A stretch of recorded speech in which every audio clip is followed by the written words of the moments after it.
All right, so we are back with another video today. We'll be talking about Blue Protocol. Blue Protocol is an anime-inspired MMORPG, which apparently is coming to the West, so coming to United States, coming to the West side of the world. So yeah, I figured like why not make a video about it, and yeah. So first off, we jumped over to the Play Blue Protocol at blueprotocol.com. So I figured we go through the website and get kind of like an understanding of what Blue Protocol is. So first up, story.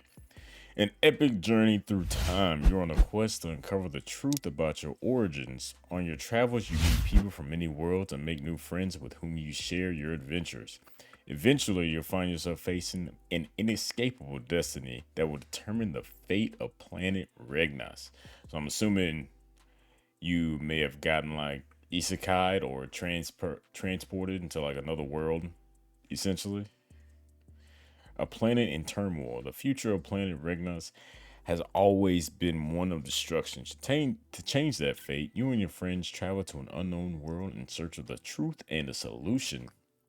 Looks like some robots, something taking over. Space time distortions. The overuse of technology. Yep, I was right. Robots. The overuse of technology has created a distortion of space and time. This will eventually engulf the planet Regnas and cause its destruction. Erin, I think that's how you say it. I think I'll say Aaron, has come from far into the future to hopefully change that fate and save the planet. Aaron has come from far into the future. So, obviously, there's time travel. So, somebody, Aaron has come from far into the future. So, obviously, they know something that we don't whenever the game comes out. Characters. Feast. I'm gonna just say Feast. Feast is your partner on your adventure. A quirky, playful girl who has a keen eye for money. She can be cunning and possibly manipulative, but also caring and compassionate. Doesn't sound like somebody we really want on our team, huh? All right, Jake. Jake is a self-proclaimed best adventurer in the Esterlice, and the face of the adventurers. He takes care of you and the new adventurers here and there. Tyrus? Aaron's trusty companion accompanying her from the future. Tyrus is willing to make ruthless choices to protect Aaron. Or Erin. Millie, the main point of contact at the Development Bureau. Millie guides adventurers to the exact quest they need. Are we going to meet Aaron? Yeah, Aaron. Traveling from the future, Aaron is visiting the present day to change the destiny of planet Regnas. She is a woman of high aspirations who aims for the reconciliation of all races, but sometimes displays the naive behavior of a child. So I'm assuming she's probably going to be like one of the main characters that we talk to and find out what exactly is going on and what's going to happen. I assume. Uh, Voldigan? Voldigan? I want to say that. All right, Voldigan. Voldigan is the king of Jakari. After being defeated in the ancient battle and held captive, he was resurrected on the modern continent of Magna to help revive his race. So I'm assuming, and this is just an assumption, you can judge me. I'm assuming that he's the antagonist. Just by the looks of him, I'm going to judge him beforehand and say that he's probably the antagonist.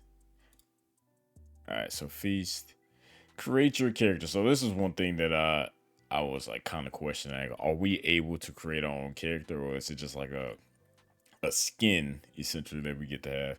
But it looks like so create your character, become part of the story. Your character is an integral part of Blue Protocol. Enhance your adventure by enjoying complete character and combat customization.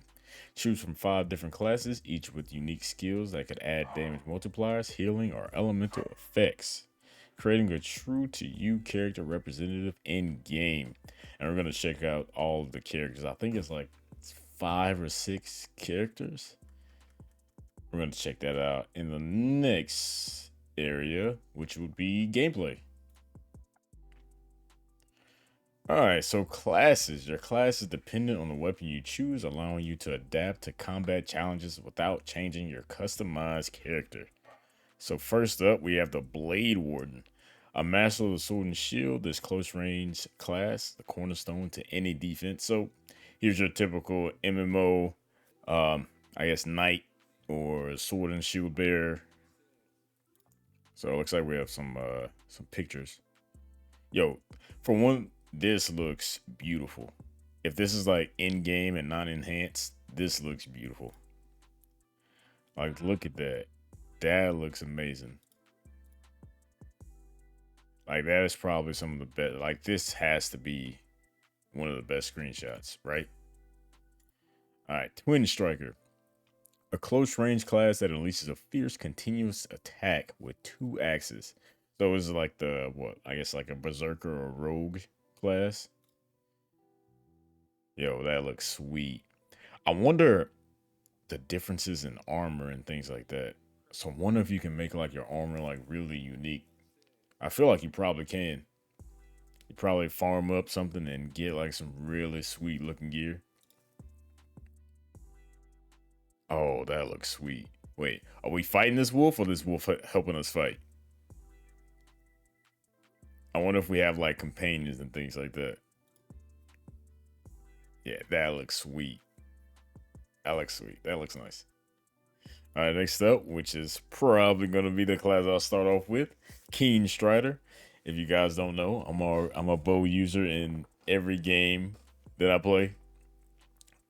So Keen Strider, a technical class that specializes in party battles and excels at mid and long range attacks and support. So for one, this I'm all over it. Looks like a Robin Hood character. Like these look sweet. That looks sweet. So looks like you have obviously you have different outfits.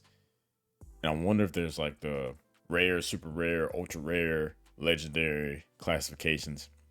That bow looks pretty sick though. All right, and it looks like they're doing like some sort of like bubble attack or water attack on the crab, or is a crab or whatever you want to call this doing that to us? But I think that's us to them, right? All right, next up is the Spell Weaver, which is probably the second class that I'll probably play with. A high difficulty, long distance class suitable for parties. Stay safe from the front line with the ability to eliminate enemies by firing high power attribute attacks. That looks like I wonder if there's like a difference of like ice mage, fire mage, electric mage, or anything else, or if it's all based into one where they do like different elements. Cause this looks like a ice or water, and this also looks like ice or water, but that's fire. Literally, that's fire. So I wonder if there's like a intermingle of skills. And last but not least, Foebreaker. What is this? Foebreaker, a close to medium class range class that maintains the battle line with a heavyweight hammer that has a blow that can shake the earth. All right, that's unique. All right, that's probably gonna be like I assume like your secondary tank almost. So if your tank goes down, they can probably take up the role of both DPS and a tank. What is this? Can you like shoot the ball? That looks interesting. That looks kind of cool. All right, kind of interested in that. Anything else on this sheet? All right, action-packed combat. It doesn't matter if you're a beginner or an advanced player. The action-based combat system features simple controls that are customizable and able to match any playstyle. That's another Strider. Skills. Each class will automatically acquire skills as their class level increases. As you raise your class level, your required skill levels will automatically increase as well. Allot various combinations of up to 4 of these skills, along with other modifiers and abilities, to create a custom hero to fit your playstyle. I like that. So essentially, you can set up like different skills to work with each other, which there's probably going to be like a best setup But I like the ability, that fact that you can just change it up and switch it up and be different. And it's probably all going to be based off of like, oh, if you do this rotation, you can have the highest DPS, etc., etc. Mystical echoes. Echoes are the spiritual remnants of mystical creatures with powerful attacks that you summon in battle to overcome the most dangerous foes. You can obtain echoes during quests or craft them using materials you discover in the field. Okay, so there's going to be like some sort of, probably like after you defeat bosses and go through like certain areas, you can probably get different materials and fields and stuff like that. So you can craft items. Outfits, mounts, and gestures. Customization. Control how your character appears with custom facial features, hairstyles, outfits, and accessories. Then express their personality with gestures and dances. Explore the lands with a variety of mounts and craft custom weapons and gear for a truly unique experience. Okay, so that's pretty cool. Online. Team up. There are three options when entering any dungeon. Solo lets you play Solo lets players go at it alone. Matchmaking randomly connects you with available players of a similar level. The parties list lets you browse existing parties looking for adventurers taking on the same challenge. Playing with others create chain effects that are maximized by continuously attacking enemies. So I assume you could probably just party up with your friends and just go through different dungeons.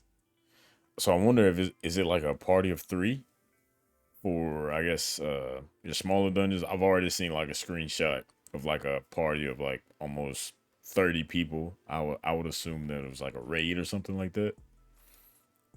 But it looks like your typical party is like a party of three. Which, I mean, I think that's pretty cool. Alright, next up is World. World, welcome to Regnas. There's an adventure waiting. Welcome to Regnas. There is an adventure waiting for you in the continent of Magna. Explore the lands to discover secrets, uncover the truth about your origins, and save the planet. Okay, so we're probably, if I had to guess, we're probably transported somewhere, and we have no idea who we are, what skills we possess, and what what's happening. So we have to go throughout the story and try to figure out who we are, essentially. All right, Asterlis, located on the southern edge of Asteria Plains, Asterlis is a major city representing the Magna continent. Originally a fishing town, it has developed into a trading city that connects various parts of the world by land and sea. In this town, where many people come and go, a development bureau has been established to serve as a base for adventurers. Okay, so this is probably like one of the main hubs. This is probably what a main hub looks like. It kind of reminds me of Final Fantasy 14, the crystals. I would assume this is where you go if you want to like teleport to different places. Okay, this looks like a vendor to get like different items. Okay, and this looks like I guess, and this must be like a bunch of different towns and stuff. So it's just like a big open, I guess, village or area, town area. All right, Asteria Plains. Asteria Plains is a grassy area that juts out of the southwest of Magna Continent. To the south of Aeschylus, one of the leading trading cities in Regnus. So wait, was that this? No. So I assume this is just another area? Oh, no, Aeschylus is the trading city. Okay. So yeah, I was right. So it's just like a big hub for trading and getting different stores and stuff like that. Bahamar Highlands. The Bahamar Highlands, separated from the exterior plains by sheer cliffs, is home to the Pillar of Divinity, which is revered as a sacred site. It is dotted with sharp rocks and cliffs and home to settlements as well as various wildlife.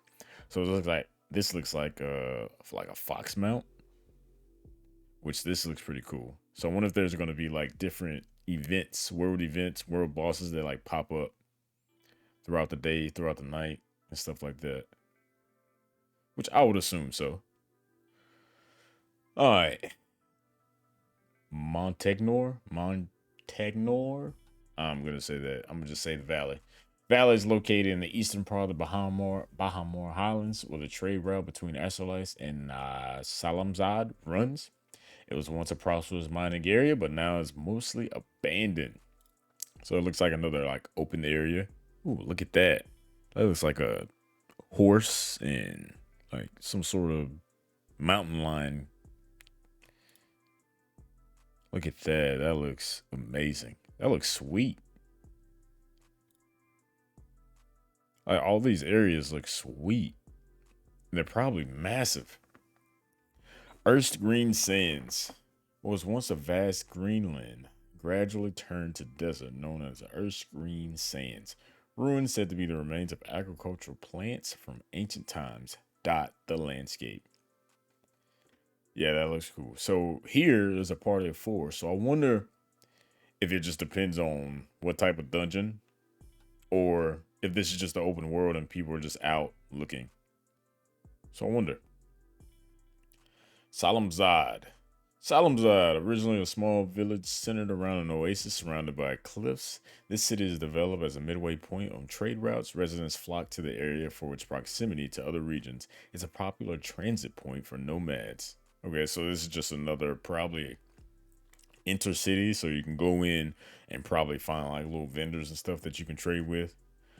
And they probably have different locations where you can gain materials and stuff like that and trade. But yeah, I think this looks sweet. Is that about it? What's in media? Yeah, let's look at the screenshots. Look at some of these screenshots. Like the anime like characters look sweet. Like I love that. It's different because there's not many games or not many MMORPGs that I'm aware of have like this art style, which is sweet. Which I mean, hey, what is this? So wait, these are guns. So I wonder if there's like subclasses.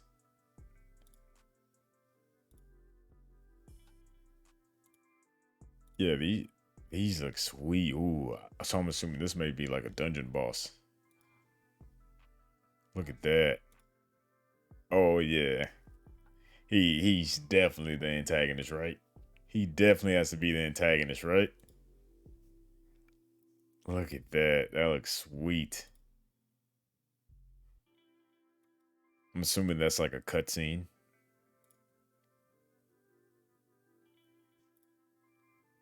All right. Well, yeah, I'm not gonna watch the videos. I may react to the videos in a later video. But if you guys enjoy it and want me to react to the videos, please let me know down in the comments below. But yeah, I think I'm gonna end it there. Blue Protocol seems like a awesome game that's coming. Um, right now, I believe you can, like it says in the top right, you can sign up for the beta. So yeah, you should definitely sign up for the beta. I think I already signed up for the beta. But yeah, hope you guys have a great day. Thank you all for being here, and yeah, peace.